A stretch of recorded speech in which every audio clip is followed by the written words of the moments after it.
perkelahian antar remaja dalam ajaran Islam, perkelahian antara pelajar merupakan akhlak yang mazmumah yang hukumnya haram dan jika dilakukan dapat mendapatkan dosa. Allah Subhanahu wa Ta'ala melarang hal tersebut dan difirmankan melalui Quran Surah Al-Ahzab surah ke-33 ayat 58 dan Quran Surah Al-Hujurat ayat 10. Jadi sebagai orang beriman kita harus menghindari sifat yang namanya perkelahian karena jika dilakukan maka akan mendapatkan dosa dan mendapatkan hukuman yang berat di dunia maupun di akhirat. Pengertian perkelahian antar yaitu suatu pertengkaran atau perkelahian yang biasanya dilakukan secara beramai-ramai antara yang melibatkan banyak pelajar antara dua kelompok atau berbeda atau lebih, dan ini biasanya dilakukan di lingkungan yang biasanya dekat dengan kelompok.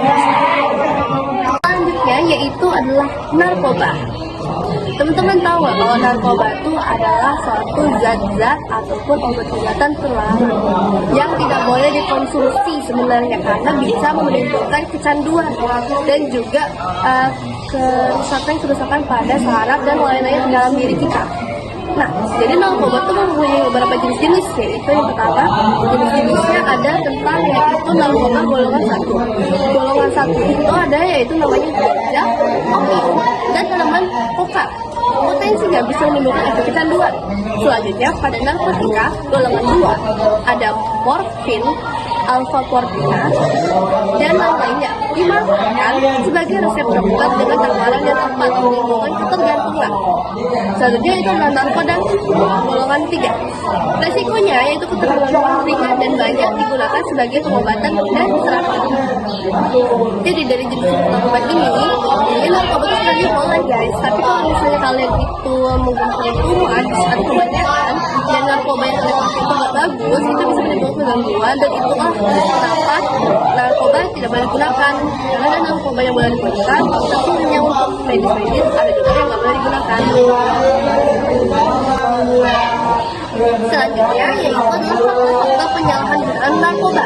Jadi faktor-faktornya itu adalah yang pertama keinginan untuk mencoba dan berbeda. Selanjutnya agak percaya diri. Ketiga sebagai gaya hidup atau lifestyle. Dan selanjutnya adalah pengaruh lingkungan serta salahnya pergaulan.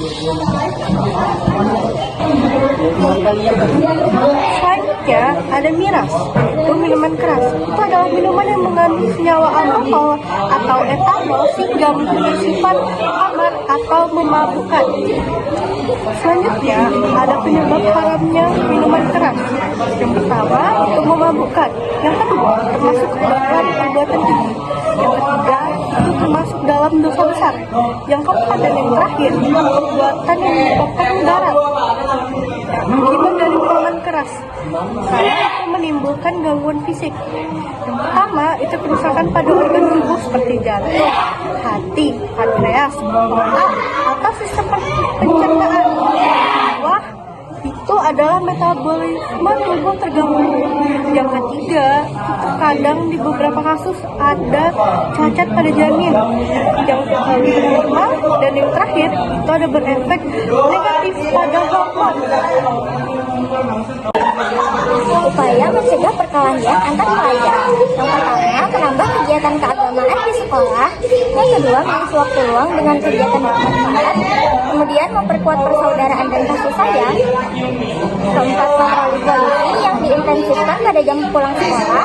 Kelima, guru mengintensifkan bimbingan konseling.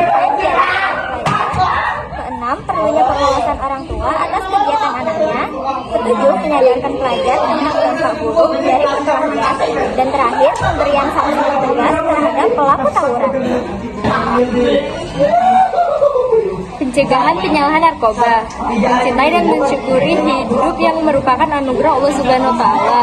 Berani berkata tidak serta menolak ajakan teman untuk penyalahan narkoba. Teman akrab itu pilihan, hanya yang menjadi masalah adalah mengorbankan diri demi pertemanan untuk mengkonsumsi narkoba. Selanjutnya, pencegahan penyalahgunaan narkoba dimulai dari lingkungan orang tua atau keluarga, sekolah, komunitas, tempat kerja, sampai pada masyarakat luas melalui kegiatan komunikasi, informasi, dan edukasi. Perkelahian antar umat dalam Islam, dalam ajaran Islam, perkelahian antara pelajar merupakan akhlak yang mazmumah yang hukumnya haram dan jika dilakukan dapat mendapatkan dosa. Allah Subhanahu wa taala melarang hal tersebut dan difirmankan melalui Quran surah Al-Ahzab surah ke-33 ayat 58 dan Quran surah Al-Hujurat ayat 10. Jadi sebagai orang beriman kita harus menghindari sifat yang namanya perkelahian karena jika dilakukan maka akan mendapatkan dosa dan mendapatkan hukuman yang berat di dunia maupun di akhirat. Manfaat menjauhi minuman keras. 1. Mendapatkan pahala dari Allah Subhanahu wa taala. 2. Terhindar dari perbuatan keji dan murka Allah. 3. Terhindar dari penyakit yang diakibatkan dari minuman keras. 4. Terhindar dari sifat boros dan menghambur-hamburkan uang atau foya-foya. 5. Hidup lebih akan bermanfaat. Manfaat menjauhi minuman keras yaitu kita mendapat pahala dari Allah, terhindar dari perbuatan keji dan murka,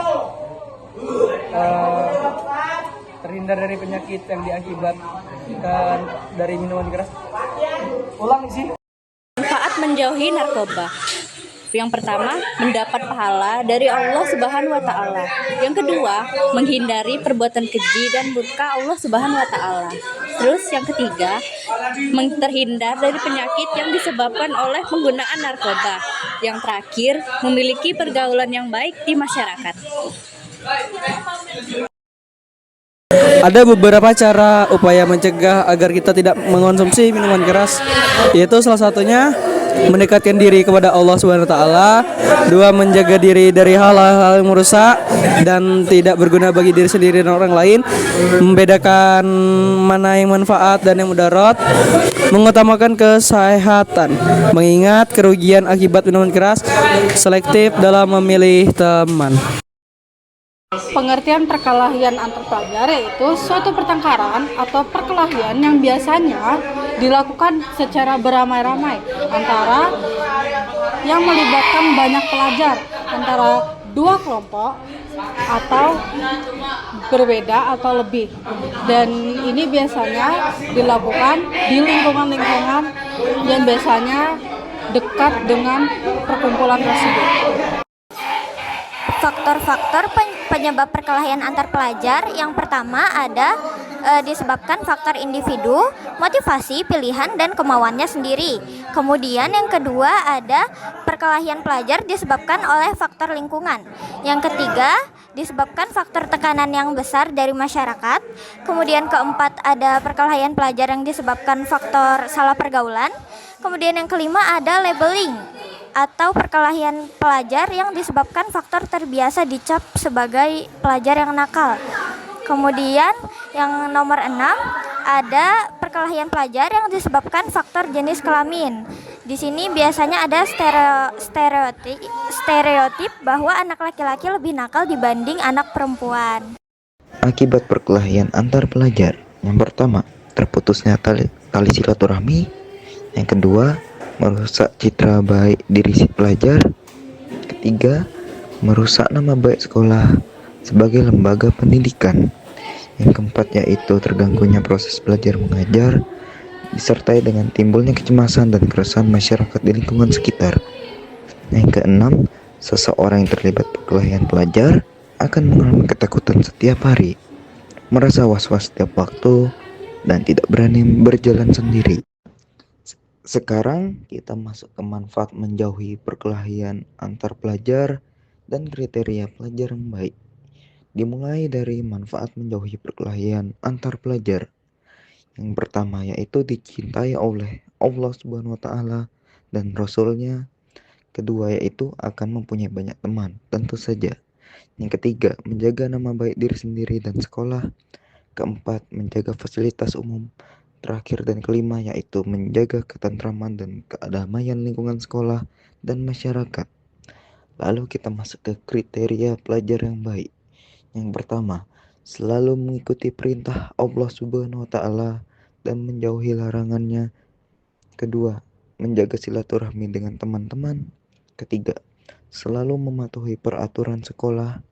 Keempat, selalu mendengarkan yang disampaikan oleh bapak dan ibu guru.